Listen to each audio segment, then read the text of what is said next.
Prenez une profonde inspiration. Quittez le lieu qui est le vôtre. Passez les ruisseaux, les fleuves, l'océan. Sentez la brise. Survolez New York, la Statue de la Liberté. Longez la côte. Cap au sud. L'air se réchauffe. Virginie, Caroline du Nord, Caroline du Sud. Vous êtes dans la Cotton Belt. Georgia, Georgia, the whole day through, just an old sweet song keeps Georgia on my mind. Vous entrez dans les terres et roulez vers l'ouest. Vous voici à Montgomery. Désormais, vous êtes noir. Un noir de l'Alabama dans les années 50. Claudette Colvin est née en 1939. Elle a grandi dans la ségrégation. Le 2 mars 1955, Claudette sort de l'école et rejoint son arrêt de bus. Elle s'assied à l'arrière, dans la section réservée aux Noirs. Une femme blanche lui demande de lui céder sa place. Claudette refuse. Le chauffeur stoppe le bus pour prévenir la police.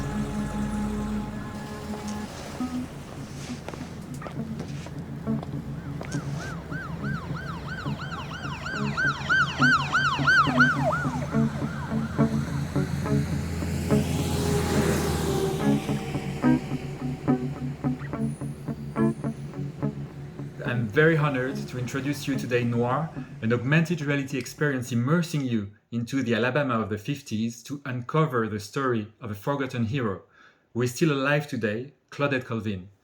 She was 15 when she refused to give up her seat to a white woman in a bus during segregation.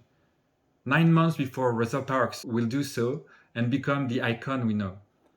So why didn't Claudette Colvin become Rosa Parks?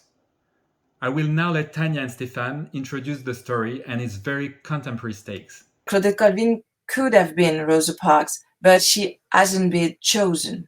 She was not exactly what they wanted to fight for. They wanted to have a woman, and she was 15.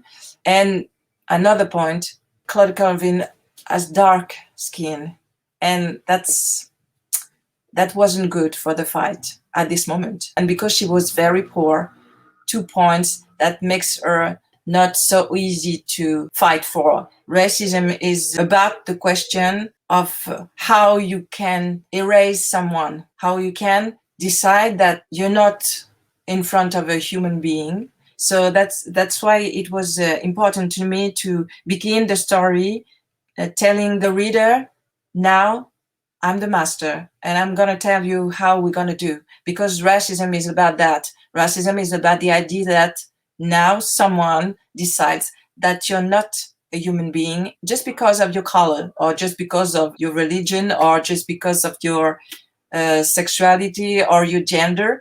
The story of Claudette Colvin is still alive because this ideology of racism is still alive.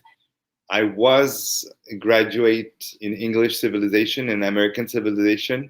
I was even specialized at one point in civil rights movement, and I'd never heard about Claudette Colvin. And I thought that the fact that she uncovered and unraveled her stories through this book was one of the most important acts. The book Noir was first adapted into a play by Stéphane. In that play, I made the films projected on stage. Around the same time, I directed and produced an augmented reality experience with HoloLens called Solastalgia, premiered last year at Sundance and shown next year at the Pompidou Center in Metz. Tanya's idea was always to put the audience into the skin of a Black person of the 50s, so it soon became obvious that an immersive experience would be the most powerful way to tell that story. Here you are, coming to see the show.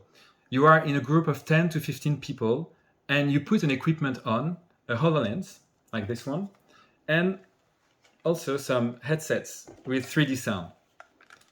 With that device, you can always see the reality that is around you.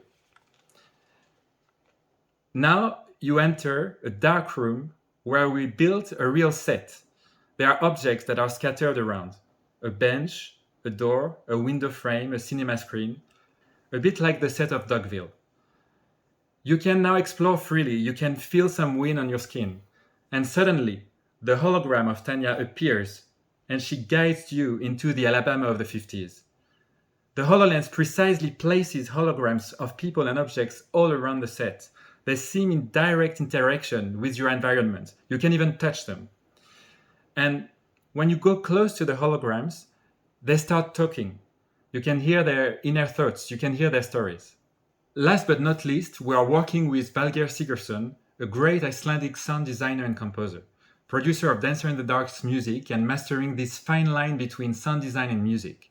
In Noir, he will play with different sources of sound, the individual headsets, and the speakers that are hidden in the set. The process for me often starts with making a library of sounds that relate to the story and to the images. The library starts to inform compositional decisions and rhythmic structures, and often the music grows out of this sound world and connects to it in almost like a music concrete way.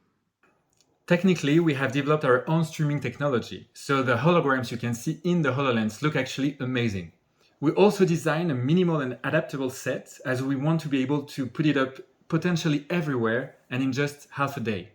We partnered with the second biggest theater in France, and we are looking for co-producers abroad, broadcasters, venues, institutions that would be willing to show the experience and share with us that important story.